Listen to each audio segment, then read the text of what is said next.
अस्सलाम वालेकुम। हमारा 16वां मौजू है नबूवत, बादशाहत और बनु ज़हरा। इन्हीं दिनों कहीं सैयदना अब्दुल मुत्तलिब यमन गए।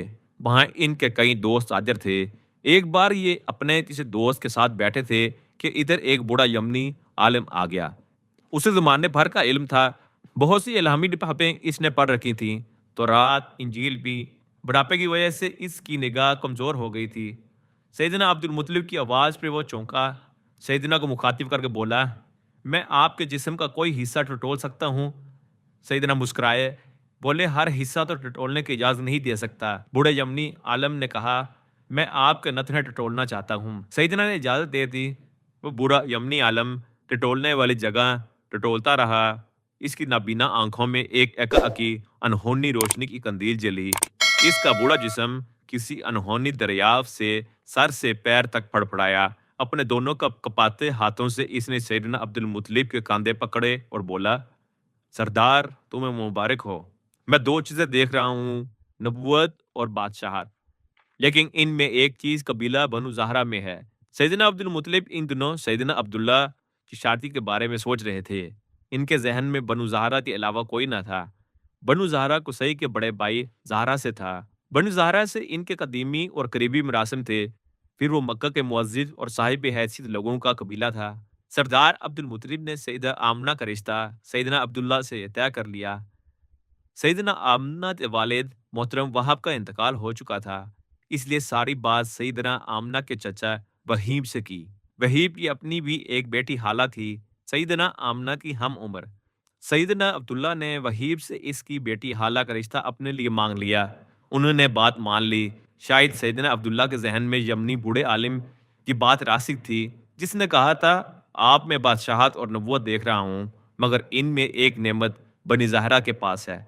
मुमकिन है इन्होंने सोचा हो बनु ज़हरा के हिस्से के हसूल के इम्कानात बढ़ाए जाएं।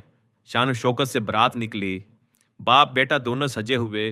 सैयदना अब्दुल मुत्तलिब की उम्र उन दिनों 80 साल के लगभग थी। ऊंचे, लंबे, गोरे, चिट्टे और बावाकार, बूढ़े सेहतमंद। कहते हैं मक्का में सबसे पहले उन्होंने बालों में खिजाब लगाया। बालों को काला रंग करके वो पुरबकार चाल में वो अपनी उम्र से कहीं कम लगते थे। बारात में इनके साथी संगी और रिश्तेदार थे। पैदल जा रहे थे। छोटी सी बस्ती में घरों का फासला ज्यादा ना था। अचानक राह में सैयदना अब्दुल मुत्तलिब के दोस्त वर्का बिन नौफल और इसकी जवान हुबरू बहन उम्मे कतीला का घर आ गया। वर्का बिन नौफल आलिम दीन था। कदीम मखतूते पढ़ पढ़ के उन्होंने अपनी बेनाई कम कर ली थी। वो भी सैयदना अब्दुल मुत्तलिब की तरह एक खुदा को मानने वाले थे। अपने वक्त के राइज रिसालत के लिहाज से उन्होंने ईसाईयत इख्तियार कर ली थी। शायद इन्हीं की तवसत से खाना काबा के अंदर जहां 360 बोतों को कुरैश ने रखा हुआ था, वहीं काबा के सामने की दीवार पे हजरत मरियम और इब्ने मरियम की तस्वीर भी बनी हुई थी। वो इंजील और तौरात के आलिम थे। इन्हें इल्म था कि इंजील में हजरत ईसा ने कहा था कि अगर मैं ना गया तो वो कैसे आएगा।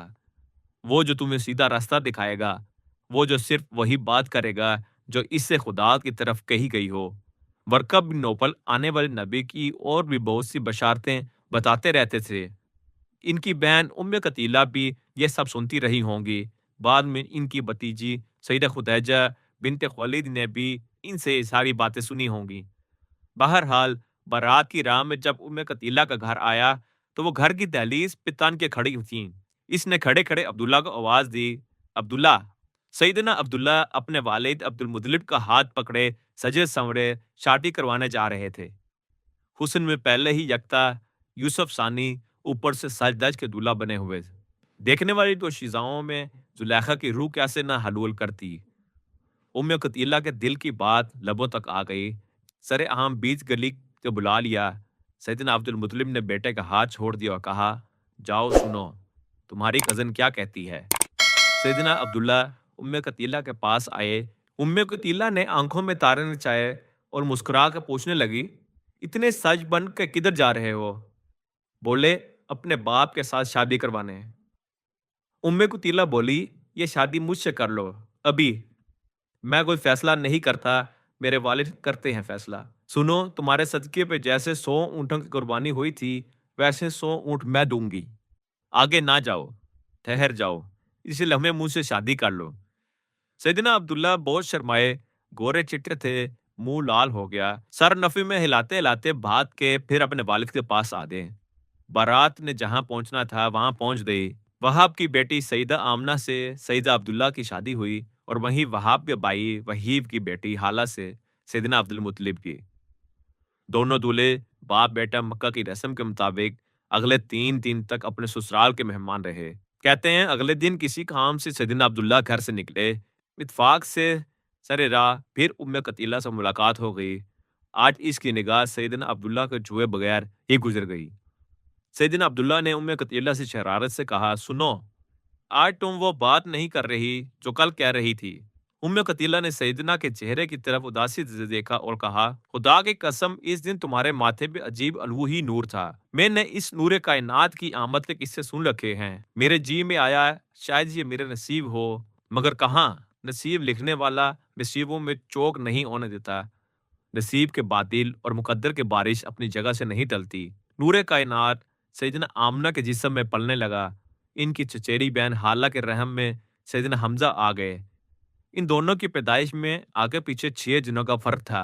सैयदना हमजा ने बाद के दिनों में एक बड़ी शानदार बात कही। किसी ने पूछा, आका सल्लल्लाहु अलैहि वसल्लम और आप रज़ियल्लाहु अन्हु में बड़ा कौन है? सैयदना हमजा बोले, बड़े तो आका सल्लल्लाहु अलैहि वसल्लम ही हैं। मैं 6 दिन पहले पैदा हुआ था। दोनों में कई गहरे रिश्ते थे, एक भतीजे और चाचा का, दूसरा खालाजाद भाइयों का। बाद में जब दोनों को अबू लाहब की लोंडी सोबिया ने कुछ दिन दूध पिलाया तो रजाई भाई भी बन गए। फिर दोनों के लिए रजाई माओ का इंतखाब हुआ तो कबीला बनु साद दोनों के लिए चुना गया। वहीं एक औरत ने एक बार दोनों को दूध पिलाया। यूं दोरे रजाई भाइयों का इजाफी रिश्ता भी बन गया। बस बड़े हो के इनमें एक रिश्ता और बनना था, शम्मा और परवाने का। परवाने के हक में लिखा जा चुका था कि वो अपनी बहादुरी, शुजाअत और वर्बला अंगेजी की हैरत सदा बाप लिख के उजाले की तकदीस और मोहब्बत के इंतहा के लिए आने वाले वक्त में ओहद पहाड़ की गोद में अपना तन मन धन हर शय शम्मा रसूल सल्लल्लाहु अलैहि वसल्लम पे कुर्बान कर देगा। नूर कायनात की नजर का नूर होते हुए इनसे शेर खुदा और शेर रसूल सल्लल्लाहु अलैहि वसल्लम के मुतबर्रिक खुदा किताब हासिल करके हमेशा के लिए अमर हो जाएगा। जहां खुदा खुशियां लिखता है वहीं दुख भी। नूरे कायनात की जिंदगी में बड़े दुख का आगाज लिखा गया था। लिखा यह गया था, रसूल खुदा सल्लल्लाहु अलैहि वसल्लम की पैदाइश से 2 महीने पहले इनके 25 साल जवान हसीन और जमील वजी बाप सईदना अब्दुल्ला एक सफर में बीमार होके मक्का से दूर यसरब में वफात पा जाएंगे। ऐसा ही हुआ। सईदा आमना नूर कायनात सल्लल्लाहु अलैहि वसल्लम की विलादत से पहले ही बेवा हो गईं। दोनों जहानों का वाली और वारिस सल्लल्लाहु अलैहि वसल्लम पैदा होने से पहले ही यतीम हो गया। बहुत शुक्रिया।